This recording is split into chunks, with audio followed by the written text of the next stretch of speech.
Welcome, dear friends. Now we are here together in our Learning with Emmanuel series.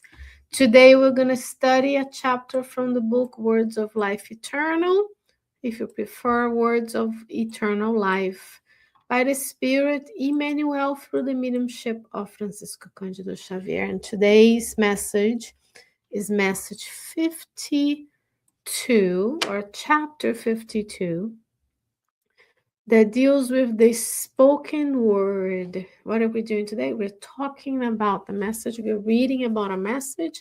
We're going to learn how you and I can improve the way we speak. The message starts with a Bible quote from the Gospel of Luke, chapter 8, verses 17 and 18. Quote, "For nothing is hidden that will not be revealed, nothing secret that will not be known and come to light. Take heed, therefore, how you hear." And Emmanuel explains to us this passage. The word is a powerful thread of suggestion. It is through the word, that we receive the teaching that great guides of humanity in oral tradition, but it is also through the word that we receive every kind of information on the evolutionary plane in which daily struggle presents itself to us. Right? So he's acknowledging that it's through the word that not only we have received instructions from the great guides of humanity, but also the way you and I receive information in our daily struggle of this lifetime. For this very reason, if it is important to know how you speak, it's even more important to know how you listen.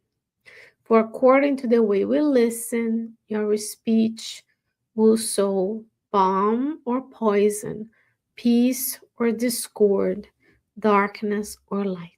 So he's saying, not only be careful what comes out of your mouth, as Jesus says, it comes from your heart, but also know how to learn, like how to learn to listen to people. He says, according to the way you and I listen, we sow balms of calmness and knowledge and health, or poison, peace or discord, darkness or light. Within the domestic temple or outside it, you will hear the most varied remarks, observation about natures, criticisms of specific authorities, comments regarding the conduct of others, divergent opinions here and there, right? Isn't that true? You and I go through this life in the domestic temple or outside of it in society, listening, hearing about observations, criticisms, comments, so on and so forth. Each spoken record carries with it the impact of action. Yet the reaction resides within yourself, solving problems or aggravating their structure. So while there's an impact to the words we not only speak, but we listen, he says the reaction resides within us. So we can choose to react to solve the problem or to aggravate the problem.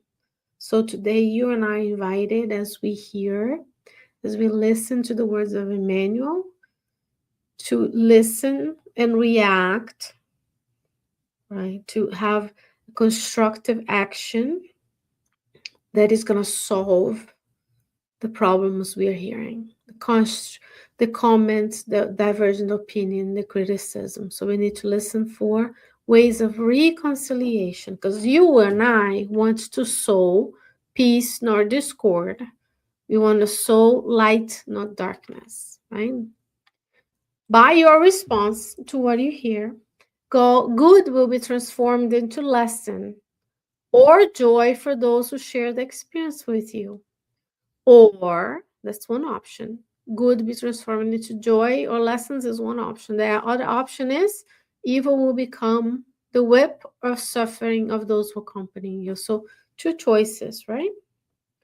To transform, have a reaction to the spoken word that is transformative because of joy.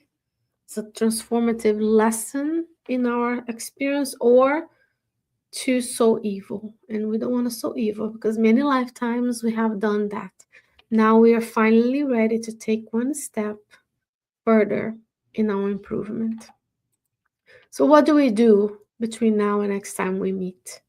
Let us therefore learn to lubricate the gears of hearing with the oil of pure love. So, how do we listen to people with the oil of pure love? Someone is saying something critical of others, someone is making a comment. You listen to an opinion that diverges from yours. You listen for the quality of good in that person. You say, God, mentors, give me inspiration so the good can come out of this conversation. So that our tongue may translate the language of understanding and patience, optimism and charity, because our judgment is not always the judgment of divine law. And as Christ of God affirmed, there is no hidden purpose or temporary concealed activity that will not come to light. So as we grow and we improve ourselves and good resides within us, it will come out of us the good. The gears of our hearing, which is one of our senses, will be lubricated with the oil of love, where I'm going to see, okay, that person is criticizing, but they suffer. What can I say to lubricate it with love so that it calms, is a balm that soothes the listener? So, dear listener, dear watcher, if you're commenting this, please share, like, subscribe so people can learn about the spoken word. A few times every week, we come together to study one of the messages from Emmanuel in our Learning with Emmanuel series as we reflect upon the importance of hearing well. May you spend your day looking for that lubrication of pure love in your life, in your spoken word, and listening to others. May you stay well, and God willing, I will see you soon. Take care, dear friends. Bye bye.